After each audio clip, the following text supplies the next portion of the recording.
ചരിത്ര വഴിയിൽ ഇന്ന് പാവങ്ങളുടെ പടത്തലവൻ AKGയുടെ കഥ. 1904 ഒക്ടോബർ 1 കണ്ണൂരിലെ പെരളശ്ശേരിക്കടുത്ത് ആയില്യത്ത് കുറ്റ്യാരി വീട്ടിൽ ജനനം. ആയില്യത്ത് കുറ്റ്യാരി ഗോപാലൻ നമ്പ്യാർ എന്നാണ് യഥാർത്ഥ നാമം.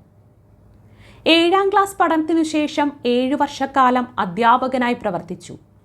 ദേശീയ സമരത്തിൻ്റെ ഭാഗമായി AKG പിന്നീട് ജോലി ഉപേക്ഷിച്ച് സമരപഥത്തിലേക്ക് ഇറങ്ങി. 1930 ഉപ്പു സത്യാഗ്രഹത്തിൽ പങ്കെടുത്ത് ആദ്യത്തെ കാരാഗൃഹവാസം അനുഭവിച്ചു.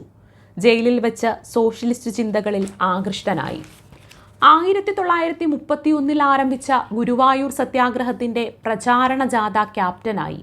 കണ്ടോത്ത് എന്ന സ്ഥലത്ത് വെച്ച് ജാഥയ്ക്കു നേരെ യാഥാസ്ഥികർ നടത്തിയ ആക്രമണത്തിൽ AKG, KA കേരളീയൻ തുടങ്ങിയവർ ഭീകരമർദ്ദനത്തിന് വിധേയരായി. സത്യാഗ്രഹം ആരംഭിച്ചപ്പോൾ അദ്ദേഹം വോളണ്ടിയർ ക്യാപ്റ്റനായി. 1934 കോൺഗ്രസ് സോഷ്യലിസ്റ്റ് പാർട്ടി രൂപം കൊണ്ടപ്പോൾ അതിൻ്റെ സജീവ പ്രവർത്തകനായി. 1935-38 കാലത്ത് കോഴിക്കോട്ടും പരിസര പ്രദേശങ്ങളിലും നിരവധി തൊഴിലാളി സംഘടനകൾക്ക് രൂപം നൽകി. 1935 തിരുവണ്ണൂർ കോട്ടൺ മിൽ സമരത്തിന് നേതൃത്വം നൽകിയ AKG ആലപ്പുഴ ഭാഗത്തേക്കും പ്രവർത്തനം വ്യാപിപ്പിച്ചു. ഇക്കാലമായതോടെ മുഴുവൻ സമയ തൊഴിലാളി സംഘടനാ പ്രവർത്തകനായി മാറി. മലബാറിൽ നടന്ന മിക്ക സമരങ്ങളുടെ മുൻപിലും AKG നിലയുറപ്പിച്ചു.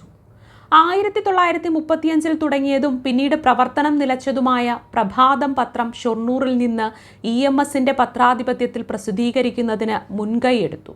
പത്രത്തിൻ്റെ ധനശേഖരണാർത്ഥം സിലോൺ, സിംഗപ്പൂർ രാജ്യങ്ങളിലുമെത്തി. മടങ്ങിയെത്തി വാർധ കോൺഗ്രസ് സമ്മേളനത്തിലും പങ്കെടുത്തു. 1936 ജൂലൈയിൽ പ്രസിദ്ധമായ പട്ടിണി ജാഥയ്ക്ക് നേതൃത്വം നൽകി. കർഷക തൊഴിലാളികളുടെ ദുരിതങ്ങൾ, തൊഴിലില്ലായ്മ, പട്ടിണി തുടങ്ങിയവ ജനശ്രദ്ധയിലെത്തിക്കുക, പരിഹാരത്തിനായി മദിരാശി സർക്കാരിനെ പ്രേരിപ്പിക്കുക തുടങ്ങിയവയായിരുന്നു ലക്ഷ്യം. 32 പേരടങ്ങുന്ന ജാഥ AKG നയിച്ചു. കണ്ണൂരിൽ നിന്ന് 80 മൈൽ നടന്ന് 2 മാസം കൊണ്ട് ജാഥ മദിരാശിയിലെത്തി. എന്നാൽ സർക്കാർ നിവേദനം സ്വീകരിക്കാൻ കൂട്ടാക്കിയില്ല. പകരം AKG, ചന്ദ്രോത്ത് കുഞ്ഞിരാമൻ നായർ എന്നിവരെ 1 വർഷത്തെ തടവിന് ശിക്ഷിച്ചു. 1938 കോഴിക്കോട്ടു നിന്ന് തിരുവിതാംകൂറിലേക്ക് പുറപ്പെട്ട മലബാർ ജാഥയ്ക്കും നേതൃത്വം നൽകി. തിരുവിതാംകൂറിലെ ഉത്തരവാദ ഭരണ പ്രക്ഷോഭത്തിൽ പങ്കെടുത്ത് 1938 അറസ്റ്റ് വരിച്ചു. കേരളത്തിൽ കമ്മ്യൂണിസ്റ്റ് പാർട്ടിയുടെ ഘടകം രൂപം കൊണ്ടതോടെ AKG അതിൽ അംഗമായി. ഇതോടെ 1940 ഒളിവിൽ പോകേണ്ടി വന്നു. 1941 മാർച്ച് 24 തൃശ്ശിനാപ്പള്ളിയിൽ വെച്ച് അറസ്റ്റിലായി. വെല്ലൂർ ജയിലിൽ അടയ്ക്കപ്പെട്ടു. അദ്ദേഹം 1943 ജയിൽ ചാടി വീണ്ടും ഒളിവ് ജീവിതം നയിച്ചു. 1945 പെരിന്തൽമണ്ണയിൽ നിന്ന് പിടികൂടി. 1944 AKG കേരള കമ്മ്യൂണിസ്റ്റ് പാർട്ടി ഘടകത്തിൻ്റെ സെക്രട്ടറിയായി. 1946 വീണ്ടും തടവറയിലേക്ക്. ഇന്ത്യക്ക് സ്വാതന്ത്ര്യം ലഭിക്കുന്ന വേളയിൽ അദ്ദേഹം കണ്ണൂർ ജയിലിൽ തടവിലായിരുന്നു. 1947 ഓഗസ്റ്റ് 12 മോചിതനായെങ്കിലും കമ്മ്യൂണിസ്റ്റ് പാർട്ടി നിരോധിക്കപ്പെട്ടതോടെ വീണ്ടും തടവറയിലേക്ക്. കണ്ണൂർ ജയിലിൽ AKGയും P കൃഷ്ണപിള്ളയുമൊക്കെ ക്രൂരമർദ്ദനത്തിന് വിധേയരായി. പിന്നീട് കടലൂർ ജയിലിലേക്ക് മാറ്റിയ AKGയെ മാനസിക രോഗികളുടെ ബ്ലോക്കിലാണ് പാർപ്പിച്ചത്.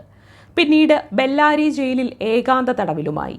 ഏകാന്ത തടവിൽ കഴിയുമ്പോൾ ഭ്രാന്തു പിടിക്കാതിരിക്കാൻ ഉറക്ക സംസാരിക്കുന്നത് ശീലമാക്കി. സഹതടവുകാർക്ക് ഇക്കാര്യം ഉപദേശിക്കുകയും ചെയ്തു.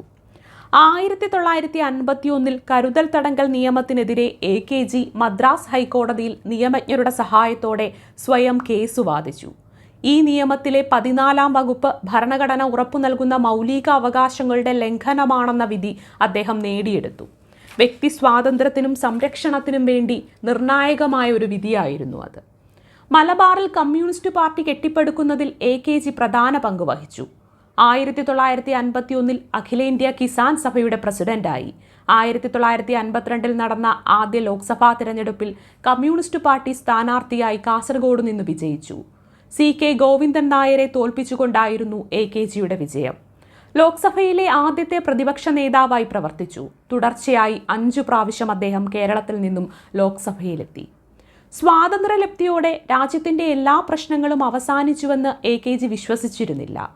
ചൂഷിത ജനവിഭാഗങ്ങളുടെ മോചനത്തിലൂടെ മാത്രമേ യഥാർത്ഥ രാഷ്ട്രീയ സ്വാതന്ത്ര്യം ലഭ്യമാകുകയുള്ളൂ എന്ന് അദ്ദേഹം വിശ്വസിച്ചു. 1956 നടന്ന ഗുജറാത്ത് പ്രക്ഷോഭത്തിൽ പങ്കെടുത്ത് അറസ്റ്റ് വരിച്ചു. 1958 പഞ്ചാബിൽ നടന്ന നികുതി വിരുദ്ധ പ്രക്ഷോഭത്തിലും AKG സജീവമായി പങ്കാളിയായി.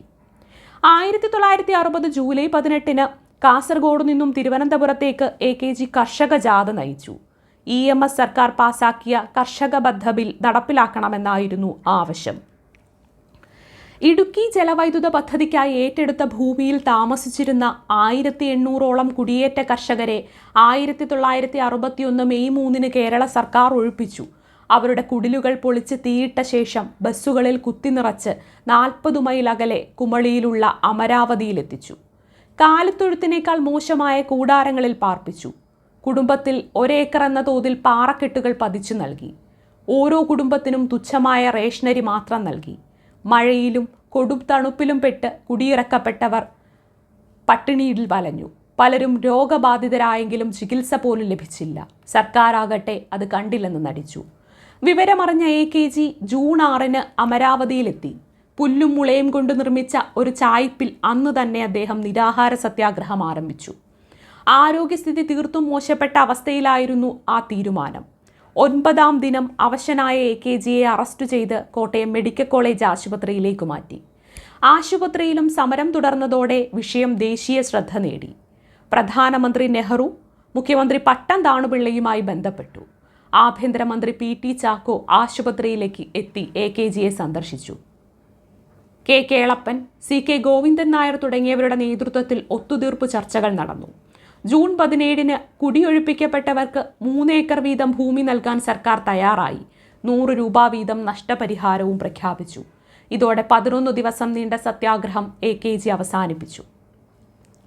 1963 ചുരുളി കീരിക്കോട് കുടിയൊഴിപ്പിക്കലിനെതിരെയുള്ള സമരത്തിൽ പങ്കെടുത്തു വീണ്ടും അറസ്റ്റിലായി. 1964 ഏപ്രിൽ 11 ഇന്ത്യൻ കമ്മ്യൂണിസ്റ്റ് പാർട്ടി പിളർന്നപ്പോൾ AKG CPM-ൽ നിലയുറപ്പിച്ചു. 1971 മിച്ചഭൂമി സമരവുമായി ബന്ധപ്പെട്ട് വീണ്ടും അറസ്റ്റ് ചെയ്യപ്പെട്ടു. അടിയന്തരാവസ്ഥ കാലത്തും തുടക്കത്തിൽ ജയിലിൽ കഴിഞ്ഞു. 1977 മാർച്ച് 22 ആ ജനനായകൻ വിട പറഞ്ഞു. 1957 ഇന്ത്യൻ കോഫി ഹൗസിന്റെ സ്ഥാപനത്തിന് നേതൃത്വം നൽകിയത് AKG ആണ്. എൻ്റെ ജീവിതകഥ, മണ്ണിനു വേണ്ടി, കൊടുങ്കാറ്റിൻ്റെ മാറ്റൊലി, ഞാനൊരു പുതിയ ലോകം കണ്ടു തുടങ്ങിയവയാണ് പ്രധാന കൃതികൾ.